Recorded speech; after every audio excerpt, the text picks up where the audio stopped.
Welcome back to the Wrestling Related Podcast, where the topics are related to wrestling. The three of us are related to each other, and you guys are not related in any sense, I think.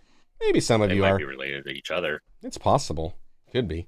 Anywho, we are reviewing this week. We're going back. We're discussing what happened when we decided to let John Hayes influence what's going on with this podcast and tell us that we should have AI predict things. It might have been John mentioning something that led me to think I would just do an AI prediction. Regardless, AI predicted. Grok made my predictions. Gemini made Dustin's predictions. ChatGPT made Corey's predictions. And Microsoft's Copilot made John's predictions. And that was interesting. Was it really? Because they all seem pretty similar. Say, I'm never letting AI pick my picks again. That's what I'm saying. I would have had a clean sweep. I'm just saying. I would not have, because I didn't think that they would do what I wanted them to do, and that was put the U.S. title on Chelsea Green. Red, white, and green. That was amazing. Cheers. But if you remember last week when we did this, I made the comment that we're going by AI, but I think Chelsea Green's going to go. I think she's going to win it. But that's not what AI said. So right, we all agreed with you. Yeah. She deserves it. I mean, we could. Between her, AI had an argument. Mitchin. AI had an argument as far as why it expected that Bailey would be there, and we could hear that argument and go, yeah, that makes sense because of XYZ. But when it came down to it, we wanted Chelsea to get her flowers. Yeah. Right. Well, and I think the bottom line is, I think the bottom line is AI is all computer generated. And what they are not taking into the fact is the decisions being made in the WWE or AEW or anything like that. That is not the computer making that decision. That is 100% human decision.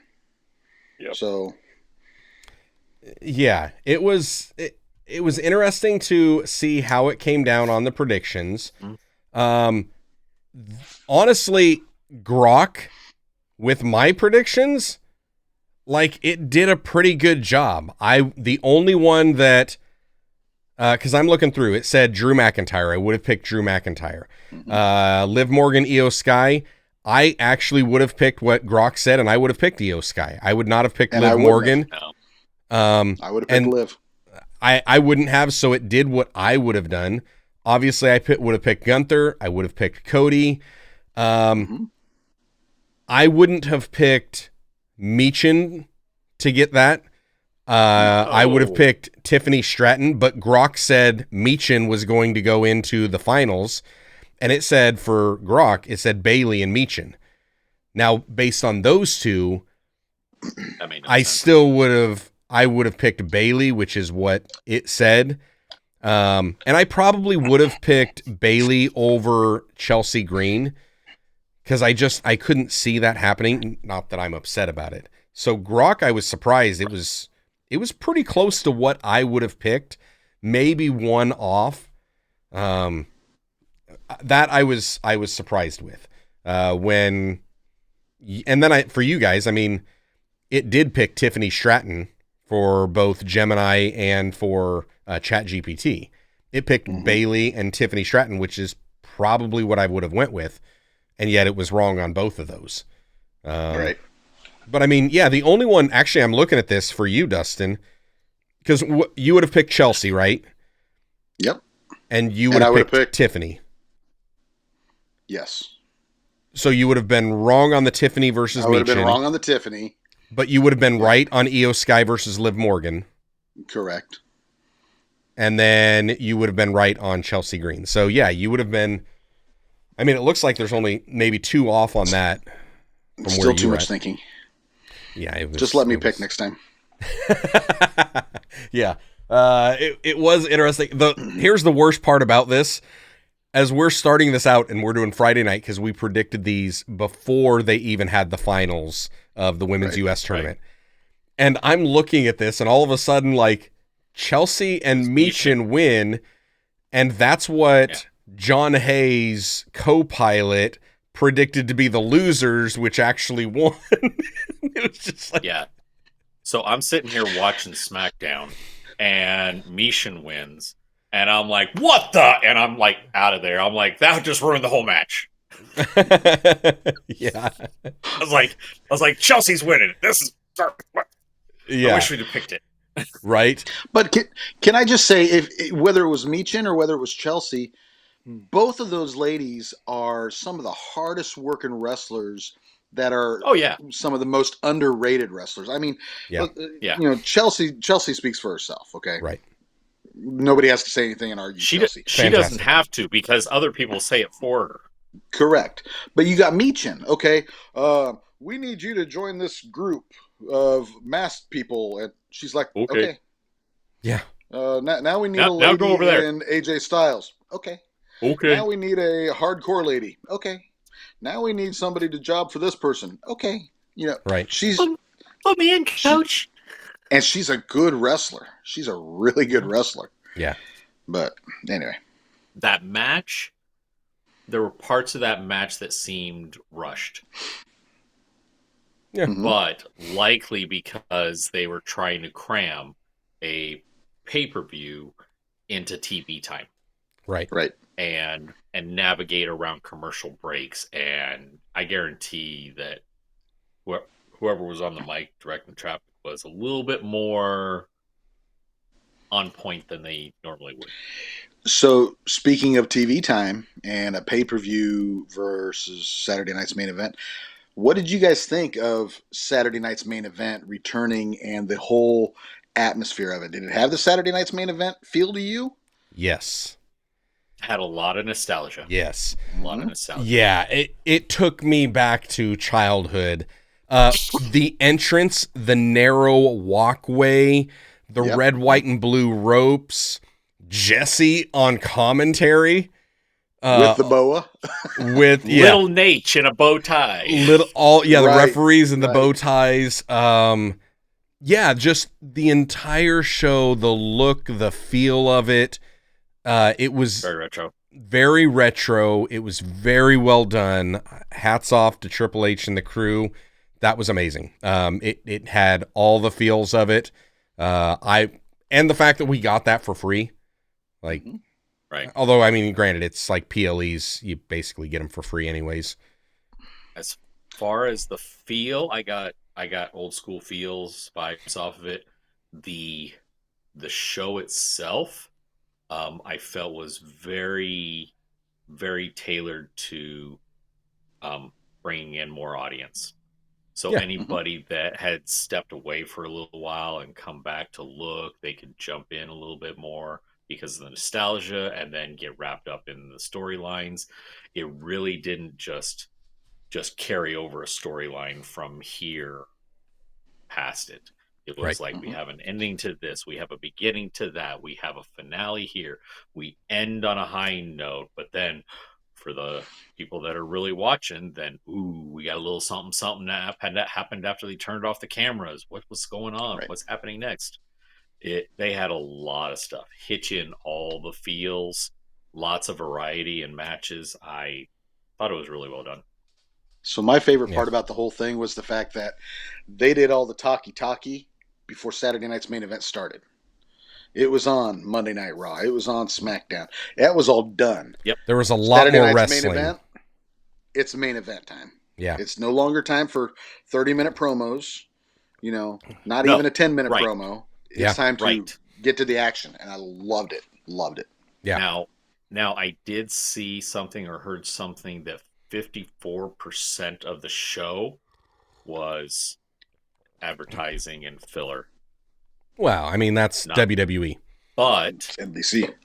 But when you're trying to get prime people time in, hey, here's our new game, and here's this upcoming pay-per-view, and here's this guy, and here's a little video build for why these two are here, but it was more action-packed as opposed to, I don't like you. Right. It felt like in your direction. Yeah, without crunching the numbers and looking at it, the thing that it felt like there was more wrestling on this show than there is on a typical WWE show. And that's where it was like, that was part of that old school feel to me because I'm slobbered. I'm so happy with it because it's just one of those that it's like, this is, I'm salivating at the thought of WWE giving us more in-ring wrestling. It's like, that is, we're our wrestling fans. I mean, it's sports entertainment. I get it, but that it's pro wrestling. Like, just give us pro wrestling. And they did. And I loved it. It was fantastic. I got the chills from the very beginning when it came up and it said, Saturday Night Live will not be seen tonight as we bring you a special presentation. And I'm just like, yep. I'm missing my pajamas. Where are my pajamas? I need to go get them on. Yeah. It was great. I loved it. It was good. Now, I caught Busted Open talking about the show, and the first 10 minutes they were really arguing about the fact that when you had Jesse on the mic and he's pointing out that Cody used the chair and whatnot, they went off about how bad that they would have preferred that to keep it old school with the old school feel, that Cody didn't use the chair and he was more white meat baby face. And I'm screaming at the radio going, the biggest baby face in the 80s was Hogan. And Hogan punched with a closed fist and raked the eyes and scratched the back all the time, every single match. Yep. He cheated more than everyone else, but he was loved and adored, and he didn't lie about it. And Jesse would call everything out. I call it like it is. Time. I call it like it is. And that's what I loved. So, the difference is not a matter of whether a guy is going to take a shortcut, and he didn't bring the chair in. It just happened to be in his way, and he didn't kick it out of the way. Right. It's like, that's where you're going anyways. You know, I saw and we're going. I saw, I don't know if it was a TikTok or a reel or whatever it was, and it's a couple guys, and they say, it's like a guess, or speak when you find a wrestler better than, and then they put it up. And this one was, speak when you find a better babyface than Rey Mysterio Jr. And they start going through the list, and as soon as they got to Cody Rhodes, one of the guys like, oh yeah, there it is, that's it. And his like co-host is like, you're wrong. Cody Rhodes may be the face of the company, but he is not the baby face of the company. When, like, Rey Mysterio, an unblemished record. Right. You know, and that's where it's like, with Cody Rhodes, he is not Hulk Hogan. Hulk Hogan was the biggest baby face of the 80s. Right. During the time of the even when he was doing, like, all of that stuff, and he's still a babyface of babyface. It's, you know, say your prayers and take your vitamins. Right. That's Hulk Hogan. Cody Rhodes is not Hulk Hogan. He's not. Be. No, he should be the best Cody. It feels like what I'm getting the same feel right now with Cody Rhodes that I got in AEW right before the fans turned on him. Where it's a point that you're trying to make him out to be more than what the fans are okay with him being. And you're trying to paint this picture of, if Cody would just say, yeah, I did this for this reason, I did it for this reason, it is self-preservation at the moment, yes, I've got my own selfish ambitions, we all do. If he would just own it, the fans are like, yeah, absolutely, we've all had those moments. Right. But the hard part is right now, Kevin Owens. And the hard part is Kevin Owens is spitting a lot of facts. And when he's telling the truth, all of a sudden, and he's coming at it from a perspective that it's like, I get why Kevin is so upset. And nobody's addressing his actual criticism, and they just are dismissing him. It's like, now I understand why he's upset and why he's frustrated, and it feels like everybody's against him. All right. It's an interesting dynamic. I agreed. Totally. My take is that Kevin Owens He didn't like something that his friend did, so he's throwing a hissy fit. That's it. I don't care if you don't like it. Nobody asked your opinion, and no one needed to get your permission. I saw an opportunity, had somebody coming after my belt, saw an opportunity to put them in their place, and I took it. You don't like that, you treat your title reign the way you want to do it. Go mind your own business. We can be friends or not. It's in your court. And that's the way that Cody pretty much took it. I mean, but that's not enough for this drama between them. So now that we have this taking of the Winged Eagle belt, and now he's the real champion on the house shows, and then I love Cody using the chair that Kevin rolled into the ring himself, and the package pile driver and everything there. Now we have more drama to build this animosity between the two. As far as Cody being a babyface and getting to a point right before they turn on him, he's I don't see them pushing him as being a white meat babyface. He's still, the last few matches, he's been crossing that line and tap dancing back and forth. But it's also positioning him to a point where at any given moment, he could flip that switch and turn everyone against him if he wanted to. If they decided that's the path we want to go, let's go. He could. But yet still, he's going to all the different appearances and all the different interviews and shaking hands and kissing babies until it's time to turn the channel. And to quote somebody that I heard this past week, when it is time to flip that channel, let's welcome in Homelander, because that's the character he's going to be bringing out. That's exactly what it's going to be. It is. No, and I get what you're saying with that. The issue of them not pushing him as a true babyface, I would agree with that if it weren't for Michael Cole on commentary. Michael Cole's commentary is still pushing Cody Rhodes that way. And that's where it's like, sure. and Kevin Owens is drawing attention to it. He's like, how are you going to do an unbiased interview? You won't even listen to me. And yet here you're just laying up softball questions to him and you're advocating for him. Like at that point, and then you go to Saturday night's main event and you hear Jesse Ventura saying, call it like it is, Michael. It's like, so this I think is beautiful writing and booking. I completely agree. I think it's all intentional.